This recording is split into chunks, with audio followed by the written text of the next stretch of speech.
Yo'q barchaga, jamiyatning o'ziga ishongan kelajagi buyuk shaxslar. Bugun biz o'sha chirib borayotgan miyangizni biroz bo'lsa ham ishlashga majbur qilgan holda psixologiyaning o'ziga xos bo'lgan aspektlaridan birini o'rganamiz. Siz ehtimol oldin ham qayerdadir ma'lum bir effektlar nomini eshitgandirsiz. Ushbu videoda esa men qisqacha mana shu iboralarni to'g'ri mazmunni sizga yetkazib berish uchun harakat qilaman.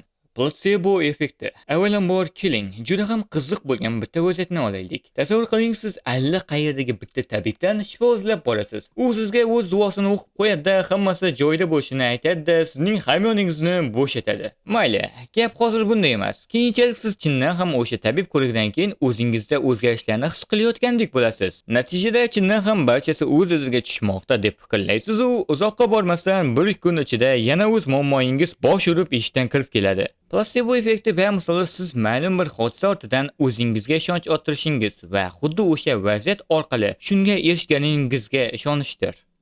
Dunning-Kruger effekti. Hayotingizda qachondir shunday bitta kishini uchratganmisiz?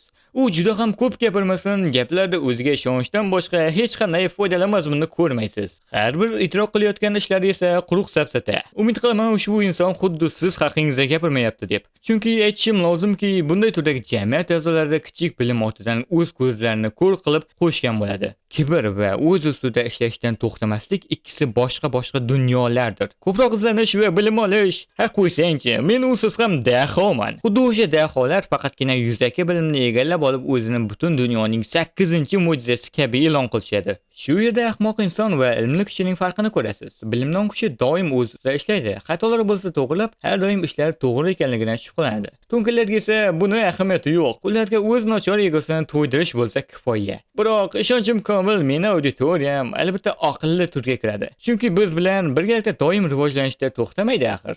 Barnum effekti. Ushbu holat juda ham qiziq bir jihati bor. Jamiyat a'zolari, ya'ni siz doim izlanuvchan turlarsiz. Har doim nimadir o'rganishni kanda qilmaysiz. Bu ajoyib. Ammo ayrim lahzalarda siz ong osti fikrlashini haqiqatga aylantirib yuborishingiz ham haqiqat. Eng oddiy misol goroskopdagi zodiak belgilarini olaylik. Siz o'z ichki mavjudotingiz bilan ruhan hamohang ravishda bog'liqligingizga ishonasiz. Hamda bashoratlarga ishonib, bularning bari men haqimda deb fikrlaysiz. Lekin haqiqatda esa u yerda o'sha qovus ichidagi fazilatlar bashoratlarning barchasi yuzaki darajadagi bo'lib, aytarli hamma kishi bilan mos tushadigan ma'lumotlardir. Sen mustaqilsan, lekin boshqalardan ba'zida tasalli kutasan. Omiladagi odatiy frazalar orqali tentak kabi sizni ahmoq qilishadi. Yana bir o'xshash holatni olaylik. Folbinga bording. U esa senga shunday qarab, "Oxirgi paytlar boshingiz og'rib, tez dam olgingiz kelmoqdami?" deb so'raydi. Biroq boshi og'rimaydigan insonni o'zi bo'larmikin? Albatta shunday manipulyativ uslublar ortidan ko'pchilik soddalik ila xom xayol qilishda davom qilmoqda. Halo effekti.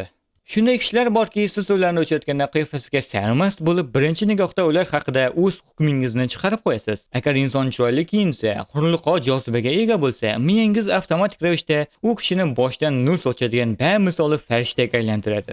Ammo haqiqatda esa insonning tashqi ko'rinishidan kelib chiqib, u haqida idrok qilish juda ham aqlsizlikning yuqori darajasi. Eng qizig'i, ushbu ikki tomonlama standartlar xunuk insonlar uchun ham ishlaydi.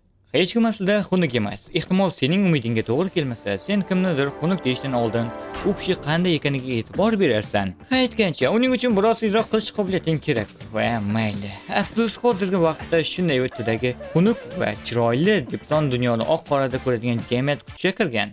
Zaygarnik effekti. Tan oling, hech birimiz chala qolgan ishni yoqtirmaymiz. Albatta siz dangasa yalqov bo'lmasangiz, men tushunasiz. Oxirgi yetmagan ish xuddi ustimizda turgan yuk kabi o'z og'irligi tufayli bizni doim xavotirga soladi. Ijtimoiy yig'inlar yoki media tarmoqlar bo'lmasin, har bir yerda ushbu manipulyatsiyaning qurboni bo'lganingiz darhaqiqatdir. Anime yoki o'sha doramangiz eng qiziq pallada tugab qoldi. Endi keyingi qismni kutish xuddi bir azobdek tuyuladi. Ushbu texnika nafaqat film yoki seriallarda, biroq munosabatlar o'rtasida ham o'z qiyofasiga kirgan va aktiv ravishda qo'llanib kelinadi. Siz ehtimol o'zingiz bilmagan holda shunday vaziyatga duch kelgandirsiz. Bystander effekti. E'tibor berganmisiz? Qandaydir baxtsiz hodisa ro'y bersa yoki olomon yiqilib olgan joyda nimadir sodir bo'lsa, doim hech kim birinchi navbatda yordam qo'lini cho'zish uchun yugurmasligini. Afsuski, hozirgi jamiyat a'zolari ushbu holatni ommalashtirib, global tarzda yuqori befarqlik bilan qarashmoqda. Tasavvur qiling, ishonchim komil o'z maktab vaqtlaringizda doim kimdir bir bilan tortishgan, biroq atrofida 10 talab kishi to'planmasin, hech kim yordam qilish niyatida harakat qilmasdi. Shunday emasmi? Albatta shunday. Biz doim mas'uliyat bizning bo'ynimizga tushishdan qochamiz. Natijada boshqalar siz uchun harakat qilishini istaymiz. Bu holatdan kelib chiqib insonlar har biriga o'sha mas'uliyatni talab ag'darishadi. Buning yomon tarafi esa ko'pchilik o'sha hodisalar baxtsiz hodisalar nomi bilan tugashda davom qilaveradi. Pigmalion effekti.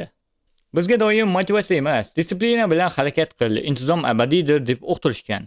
Bu haqiqatan ham to'g'ri. Biroq keling bunga ikkinchi tarafdan nazar solamiz.